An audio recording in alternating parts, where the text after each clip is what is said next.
Hey guys, tonight we're stepping into a profession so grim, so unsettling, that it exists only in the forgotten corners of our history books. We're traveling to a time when death was an ever-present part of life, and some people made a living from it in the most morbid way imaginable. Tonight, you are a corpse barber. Imagine yourself in a small, cramped room, the air heavy and still, thick with the scent of decay and cheap pomade. A single tallow candle casts a flickering, sickly yellow light over your tools and the still, cold form lying on the table before you.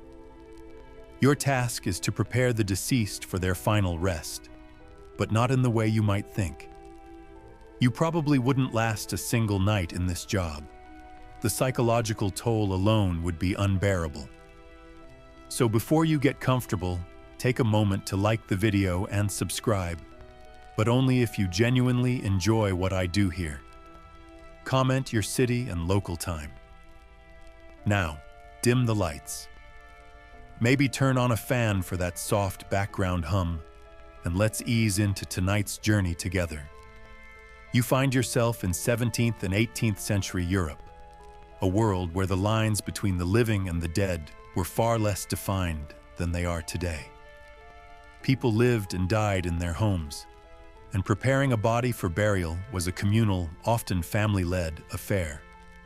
But for those who couldn't afford a proper undertaker, or for those whose remains required special handling, there was a specialized, though low-status profession: the corpse barber.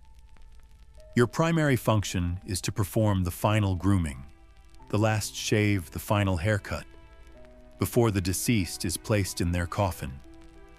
But your role is darker than a simple matter of respect and dignity. A particularly unsettling reality of this era is that your main task is not just to beautify the dead, but to harvest their hair. The demand for human hair in the 18th century was insatiable, driven by the fashion craze for elaborate wigs and hairpieces.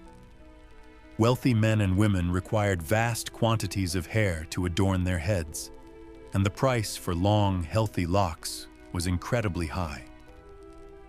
This created a lucrative black market, and you, the corpse barber, are at the very start of that supply chain. A less known but crucial detail of your work is that you are often paid not just in coin, but also in kind. Perhaps a loaf of bread, a cheap bottle of gin, or a new pair of shoes. This payment structure highlights the economic desperation that led many to take on such a macabre profession. You become a grim artisan, separating a person's final remains from a valuable commodity. Your work is quiet, meticulous, and profoundly lonely. You work in silence, your only company the deceased and the eerie silence of the room. The tools of your trade, a straight razor, a sharp pair of scissors, a comb, a block of soap, feel heavy and cold in your hands. You perform your task with a practiced detachment, a psychological wall built to cope with the reality of what you're doing. The cold skin, the limp head, the unblinking stare, all must be ignored. You focus on your work, the steady snip of scissors and the careful scrape of the razor. You are a professional, and your task, no matter how unsettling, must be completed with a steady hand. You are the final barber, the last person to touch the hair of the deceased before it is sold, transformed, and worn by someone who will never know its true origin. The work is morbid, but it's a living, and in this era, a living is a living. The cold, stiff body before you demands a different kind of artistry than that of a living client. You reach for your tools, a collection that is both familiar and grim. Your hands, though steady, move with a particular kind of reverence and detachment. On the table next to the deceased lie your implements: a worn leather strop, a block of soap, and a well-used wooden comb. But the most important tools of your trade are the ones you keep sharpest. You pull out a straight razor, its edge honed to a terrifying keenness, and a pair of long, fine-bladed scissors. These aren't tools for a simple trim. They are for a final, irreversible task. The unique and unsettling nature of your job necessitates a specialized approach. You work quickly, but with a precise, practiced rhythm, navigating the rigidity of the deceased. There is no client to consult, no style to agree upon. The task is to create a clean, uniform product. One intriguing aspect of the corpse barber's toolkit is the corpse comb, a heavy wooden implement with widely spaced teeth, used to untangle matted hair that has often become tangled in the throes of illness or death. Its grim purpose is a stark reminder of the conditions under which you labor. Your first order of business is the most valuable part of the deceased, their hair. You carefully section it off, your fingers tracing the still, cold scalp. With a practiced hand, you begin to snip. The sound of the scissors in the silent room is sharp and final, a grim metronome of your trade. The collected hair, a tangle of life's final moments, is then carefully bundled, tied with string, and set aside. This harvested hair, particularly if it is long and healthy, will bring you the most profit. A curious detail of your work is the collection of small tufts of hair from the deceased's body, particularly from the chest or legs, as these smaller, coarser hairs also had a market, used for padding or for creating less expensive hairpieces and wig foundations. Nothing, it seems, goes to waste in this macabre economy. After the harvest, you perform the ritual of the last shave. You apply the soap, the lather a stark white against the gray, cold skin.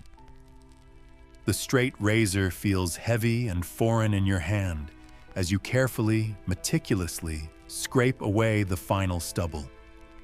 This is an act of dignity for the family, a final attempt to restore the appearance of the person they knew.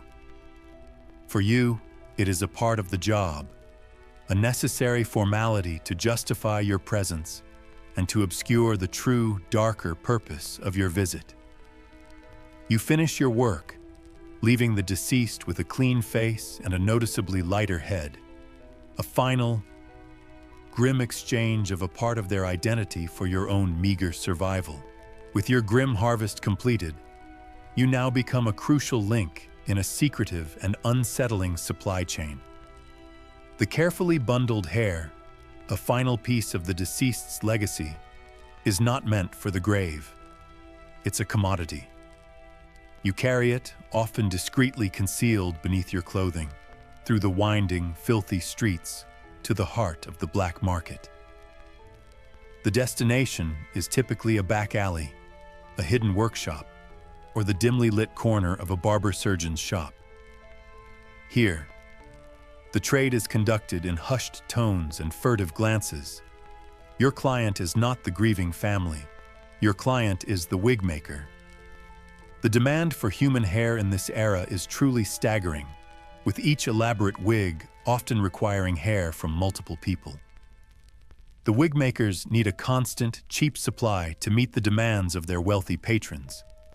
They are more than willing to overlook the grisly origins of your goods. In their hands, the hair from the dead is transformed into a symbol of life and status. A widely recognized reality of this trade is that the black market for hair provided a cheaper, more reliable source of materials for wig makers than relying on the voluntary sale of hair from the living. This economic engine, fueled by the poor and desperate, kept the wig craze alive. There is a sense of mutual distrust in these transactions. The wig maker views you with a mixture of necessity and disdain, a necessary evil in their pursuit of profit. You, in turn, view them as a step removed from the grim reality of your work, a beneficiary of the dead who will never touch them. Your payment is a handful of coins, often less than the hair is truly worth, but it is enough to get by for a few days. You complete the transaction with a swiftness born of a desire to leave this place and its shadowy figures behind. A peculiar detail of this black market is that the hair is often assessed not just by length and color, but also by its provenance, with some buyers valuing hair from the elderly for its fine gray strands, or from the young for its strength and luster, further commodifying the very essence of a person's life. After the transaction, you make your way back through the crowded streets, the weight of the coins in your pocket a stark contrast to the morbid lightness in your hands. You are a ghost, moving through a world of the living, haunted by the memory of the still, cold bodies you serve. Your profession, though grotesque, is an essential, if hidden, part of the city's economy. The wig on the head of a wealthy merchant is a testament not just to their status, but to the forgotten work of people like you, who ply their trade in the quiet rooms of death and the shady corners of the black market. Your profession demands a detached, methodical approach. But there are times when the cold, hard reality of your work gives way to the solemnity of tradition. You are not just a harvester of hair, you are also an unwitting participant in the ritual of the last shave. In an era where death was a very public affair, families often requested that the deceased be presented in the best possible light for the wake and the funeral procession. Your final grooming is an act of respect, a quiet nod to the dignity of the person who has passed on. You stand over a body, perhaps a wealthy merchant or a respected matron. The room is not a cramped, dusty space, but a grand, silent bedroom. Family members dressed in black sit quietly in the corners, their eyes averted from your work. The air, though heavy with grief, is clean. You begin your task, not with a thought to the black market, but with a focus on the task at hand. The shave is slow, careful, a final act of care for someone who can no longer care for themselves. The razor glides over the skin, a quiet, almost meditative sound. This is a moment of peace in your otherwise morbid profession. A fascinating, though grim, ritual associated with this period is the corpse wake. A family would gather around the deceased, often for several days, to mourn, tell stories, and keep watch over the body. It was believed that the soul might linger for a while, and the presence of loved ones would help guide it to the afterlife. Your work, the final grooming, would often be performed at the beginning of this wake, ensuring the deceased was presented in a dignified state for the entirety of the vigil. A key aspect of this solemn duty is the meticulous preparation of the body's exposed hair, ensuring it is neatly arranged and held in place with pomade or a simple silk ribbon. An act of final grooming that both honors the dead and provides a sense of closure for the living. For you, the corpse barber, these moments are a stark contrast to your more clandestine duties. In these rooms of quiet grief, you are not a thief or a black market link. You are a somber artisan, a provider of a final dignity. The family members will never know the true fate of the hair you've collected, and you, in turn, will keep that secret, allowing them their moment of peaceful goodbye. It's a dual existence, living in the shadows of grief and the cold light of the black market, a somber figure whose services, both requested and unrequested, were an essential part of the life cycle in an era obsessed with death. Your proximity to the dead, your daily work with the newly departed, doesn't just make you a purveyor of hair. It also places you at the very center of a swirling vortex of superstitions and the supernatural. In an era where science and folklore were often indistinguishable, The corpse barber was seen as a liminal figure, a person who straddled the world of the living and the dead. This perception often brought you a mix of fear and strange respect. You weren't just a tradesperson. You were a person with an unsettling, even dangerous connection to the afterlife. One particularly prevalent folk belief centered on the idea that the corpse barber might carry a taint of death. It was thought that by constantly handling the deceased, you absorbed some of their spiritual residue. This wasn't necessarily a curse, but a peculiar quality that set you apart. People might avoid touching you or passing you in a narrow alley, believing that this grim spiritual quality could be transferred. This made you an isolated figure, shunned by some and sought after by others for your peculiar connection to the macabre. This same grim reputation also made you a target for some strange requests. There are stories, though likely exaggerated, of people coming to you not just for a final grooming, but for the deceased's hair to be used in folk magic and superstitious rituals. Human hair was widely believed to hold a part of a person's essence, making it a powerful component in spells and charms. A lock of hair from a person who died peacefully might be sought for a protective charm, while hair from a person who died violently might be used in a curse. This created another, even more clandestine black market, where your work took on a truly occult quality. You were no longer just a barber. You were a reluctant supplier of magical components. The most unnerving part of this is the belief that the deceased themselves might not appreciate your services. It was said that the restless spirit of a person whose hair was stolen could linger and haunt the one who took it. This created a profound sense of dread, a constant whisper in the back of your mind that every snip of your scissors was a gamble with your own immortal soul. A particularly disturbing legend of the time speaks of the corpse's vengeance, a tale of a barber who was found lifeless and with his own hair meticulously shorn, a warning to others who might desecrate the dead. Whether true or not, it serves as a powerful reminder that your profession, though born of economic necessity, was considered by many to be a dangerous affront to the natural order. Your duties as a corpse barber often extended beyond the simple act of cutting hair. In a time when the lines between professions were blurry, you also served as a kind of undertaker's assistant, taking on additional, equally morbid tasks that were crucial for the pre-Victorian funeral process. This expanded role meant your services were often in demand from the moment of death until the final burial, making you a vital, if grim, figure in the community. After the initial harvest of hair and the final shave, your work often continued with the laying out of the body. This involved carefully washing the deceased, closing their eyes and mouth, and dressing them in their best clothes or a simple burial shroud.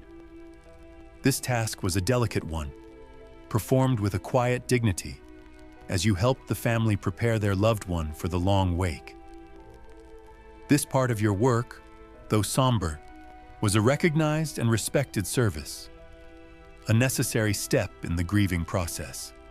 One particularly fascinating detail about the undertaker's assistant role is the practice of corpse watching.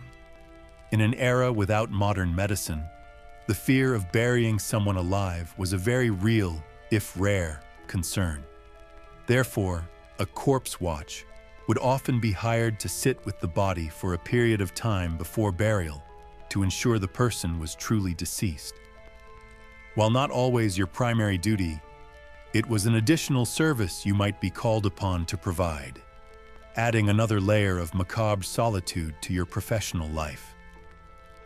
Imagine yourself sitting in a silent room, hour after hour, watching for a sign of life that you hoped would never come. It's a chilling thought, a testament to the strange anxieties of the time. Another aspect of this expanded role was the handling of the body during the funeral procession. You might be responsible for securing the body in its coffin and assisting with its transportation to the graveyard. This involved a physical and often emotional heaviness that went far beyond the simple snip of a scissor. You became a handler of death, a guide for the deceased on their final journey. This dual role of corpse barber and undertaker's assistant shows just how intertwined death was with the daily lives of 18th century citizens. Your profession, though unsettling, was a necessary thread in the fabric of society, a grim but vital service in a world where the final farewell was an elaborate and often public affair. Your work as a corpse barber and undertaker's assistant is inherently dangerous, a stark reality in an age before germ theory. The greatest threat isn't a vengeful spirit or an angry family member, but an invisible enemy: disease. In the 18th century, plague, smallpox, and a host of other highly contagious illnesses were a constant and terrifying part of life. As a professional who handled the dead, often a direct result of these diseases, you stood at the very epicenter of this peril. Your job requires you to touch and prepare bodies, sometimes a mere hours after death. The grim reality is that a person who died of a contagious illness could still transmit it through their remains. You worked without the benefit of gloves or disinfectants. Your only protection, a rudimentary knowledge of herbal remedies and a fervent prayer. This made the corpse barber's profession a high-risk one, a path often taken only out of extreme economic desperation. One prominent historical fact of this era is the utter lack of understanding of germ transmission. People believed diseases were caused by bad air or miasmas, not by unseen microorganisms. This ignorance meant that your profession, far from being seen as a public health risk, was simply accepted as a part of life. You were a necessary evil, and the danger you faced was considered a tragic, but inevitable part of your fate. This lack of hygiene is an interesting, though unsettling, detail. You would often perform your duties in the same clothes you wore for days, and your tools, though wiped clean, were never truly sterilized. Working in these conditions created a grim paradox. You were essential for the final rites and the dignity of the deceased, yet you were also, unknowingly, a potential carrier of the very diseases that had claimed them. Your constant exposure to death, far from making you immune, made you deeply vulnerable. A strange detail of your existence is that many of your colleagues died young, their lives cut short by the very plagues they helped prepare for burial. It's a sobering thought that your work, which helped bring a sense of order to the chaos of death, was also a potential cause of your own. Your role was a grim dance with mortality, where every body you touched was a reminder of your own fragile existence. Your grim profession, though specific to your corner of 18th century Europe, was not entirely unique. Similar, equally morbid roles existed in other cultures, each with its own rituals, beliefs, and societal standing. Your journey now takes you to different parts of the world, where you can observe how others navigated the delicate and often unsettling task of preparing the deceased. Travel to ancient Egypt, a civilization obsessed with the afterlife. Here, the equivalent of a corpse barber was a person who assisted with the mummification process. This role, while still dealing with the dead, was far from a low-status job. These artisans, often called kerheb, were priests and highly skilled technicians who presided over the embalming ritual. Their work was not clandestine, it was a sacred duty, a vital step in ensuring the deceased's soul could successfully transition to the next life. This contrast between your low-status, black market-driven work and the revered ritualistic work of the ancient Egyptians is stark and fascinating. Moving to ancient China, you would find a different approach to the dead. The preparation of a body was often a family affair, a deeply personal and sacred duty dictated by Confucian principles of filial piety. While professional funeral assistants existed, their role was more about guiding the family through the complex rituals of mourning, rather than the hands-on preparation of the body. The closest you would find to your profession might be a person who provided services for those without family. But this was a far cry from the black market-driven work you are accustomed to. A particular detail of ancient Chinese burial is that hair was often left intact, or even braided and arranged with specific ornaments, showing respect for the body's wholeness. Another interesting parallel can be found in medieval Japan, where a specific group known as okuribito, or senders, were tasked with the ritual washing, dressing, and presentation of the deceased. Their work, though physically and emotionally demanding, was performed with an almost spiritual reverence, helping to ease the family's grief and provide a sense of peace for the departed. This role, while still dealing with death, was considered an art form, a deeply meaningful final act of care. The work of the okuribito stands in sharp contrast to your own, highlighting the different cultural attitudes toward death, where your trade was seen as a morbid necessity, while theirs was a respected, solemn calling.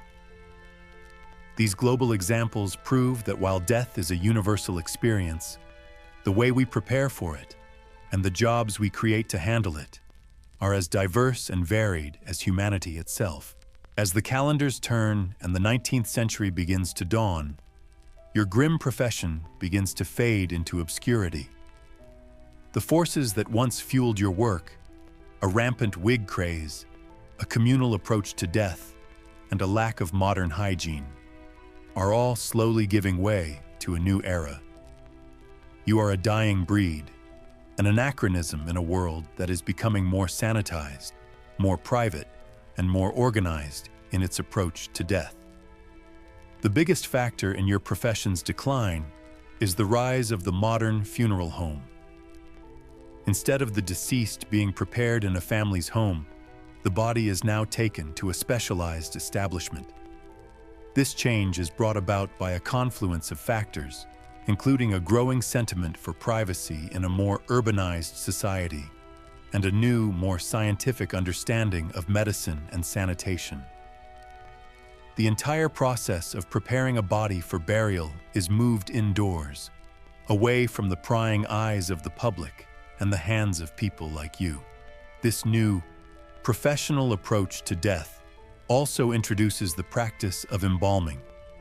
This process, involving the chemical preservation of the body, becomes the new standard.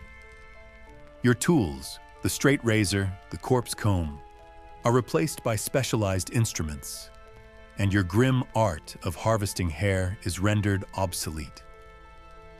The undertaker of your era is slowly replaced by the mortician, a person with a scientific understanding of the human body and a more respectable social standing. The entire process becomes a business, a codified service rather than a community-led ritual. One interesting, yet often overlooked detail of this transition is the changing social perception of the hair itself. As more natural hairstyles become fashionable and the wig craze fades, the demand for vast quantities of human hair drops. The black market you once served begins to dry up. The hair that was once a valuable commodity, worth a handful of coins and a grim risk, is now seen as little more than a part of a person's body to be buried with them. The grim paradox of your life, the constant theft of a valuable commodity from the dead, is no longer necessary. Your profession becomes a relic, a peculiar footnote in the history of death. You watch as your old haunts, the barber surgeon's shop, the quiet rooms of the grieving, are replaced by new establishments and new customs. The fear and respect once afforded to you are replaced by indifference, and your grim work is forgotten, a quiet casualty of a world moving on from its dark and chaotic past. The final pages of your story are less about the grim details of your work and more about a quiet farewell. Your journey through the world of the corpse barber concludes with a moment of reflection on the lasting legacy of death and how your forgotten profession shaped our modern relationship with it. The very concept of the corpse barber, while unsettling, is a testament to the universal human need for ritual and meaning in the face of death. Your profession, in all its grim glory, provided a form of closure for families, a final act of care in an era when death was raw and unvarnished. This need for a structured farewell has not disappeared. It has simply evolved. The mortician who now embalms and prepares a body in a sterile, modern funeral home is, in a very real way, your successor. They continue the work of providing dignity to the deceased, a direct line of descent from your own morbid art. Your profession also serves as a fascinating historical lens, highlighting how our attitudes toward the human body and personal boundaries have changed. The idea of profiting from the dead, of harvesting their hair as a commodity, seems grotesque to us now. But in your time, it was an economic reality born of necessity. The very fact that this profession is now obsolete speaks to a societal shift, a new reverence for the human form and a more private, sanitized approach to death. The body, once a source of materials for a black market, is now seen as sacrosanct, a final vessel to be laid to rest with respect. The most profound lesson from your journey is that our relationship with death is always changing.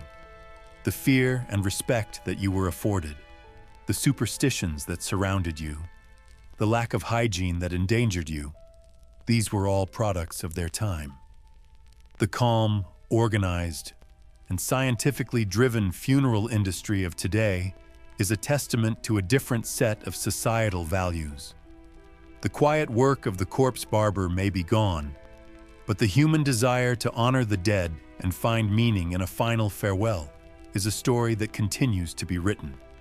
A story you, the corpse barber, were a fleeting but unforgettable part of. Now, as the memory of your grim work fades, you can finally put down your tools. Let the cold, still air of the past dissolve. Your mind can release the images of flickering candlelight and the scent of pomade and decay. The weight of the still, cold bodies you once served is no longer on your hands. The fear, the solitude, the quiet grimness of your profession, all of it is now just a distant echo. The world has moved on, and so can you. The shadows can recede. The stillness can become peaceful. Take a deep breath and find the quiet calm. The night is yours now, and the rest is well deserved. Sweet dreams.